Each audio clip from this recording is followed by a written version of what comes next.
But this one hurts. So actually, it doesn't hurt. So we just talked about the Eagles losing to the Green Bay Packers, and with that loss, Carson Wentz was benched in the third quarter. Now, a lot of people, including myself, were saying, "Yo, this might be time to bench Carson Wentz," and Carson Wentz did not look good at all in the third quarter.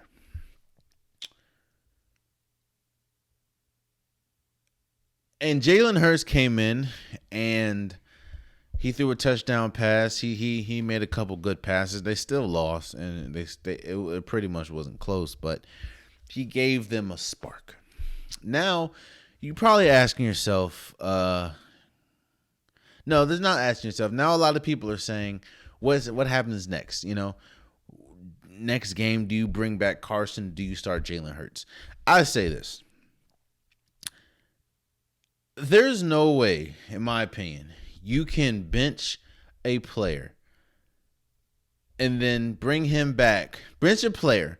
The player that you bring in looks decent enough to start, and then turn around and then be like, "Nah, we got to go back to player A."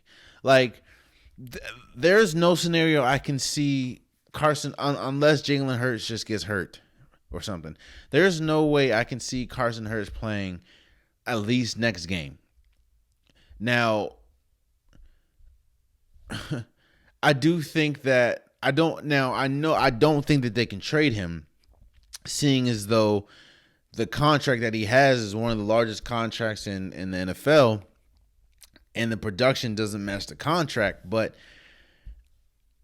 you cannot bench a player and then the person that comes off the bench plays better than the starter, and then you have to be like, I don't know, we should start him or not.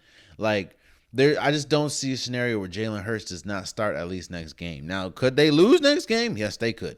And could Jalen Hurts look bad? Yes. I mean, Carson Wentz, I believe, was sacked like 5 times on Sunday, and I think Jalen Hurts was sacked 3. So the offensive line is still horrible, but I it's I just don't see a scenario where Carson Wentz can start next game. Not to mention, and don't give me who, and don't let Jalen Hurts win. If Jalen Hurts win, and I'm not wishing that. I'm not wishing, you know.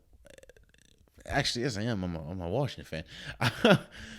Let Jalen Hurts win. Oh my goodness, you will hear every Philadelphia radio station say, "Get Carson the F out of here." And I mean, Carson Wentz has just been bad. His decision making has been horrible this year, man, and it just hasn't. He hasn't produced. He hasn't been the franchise quarterback that a lot of people. He hasn't. You remember before he got hurt? I believe the year they won the Super Bowl. Before he got hurt, he was an MVP favorite. Like, he was an MVP front runner, and then of course he got hurt, and then we know what happened with Nick Foles in the playoffs. But he hasn't been a good quarterback, and I was one of those people like, look what's around him. You know what I'm saying? He doesn't. He has scrap heap on the offensive line. He has scrap heap when it comes to wide receivers. How could you flourish with this? However, again, I could. It's hard for me when you. I understand when you don't have a lot of pieces, but when you're also making poor decisions, you have to take accountability in that, which he's done. Don't get me wrong, but he's been benched. So yeah, yeah. And Jalen Hurts, I definitely wish the best for him, man. Jalen Hurts, I don't know if he's ready to be a full-time starter yet, but he definitely showed some promise. He showed, he definitely had a couple of really good passes. Of course, he had a good touchdown pass. And yeah, I do think that Doug Peterson is definitely gone at the end of this year. So I don't know, man. I really don't know.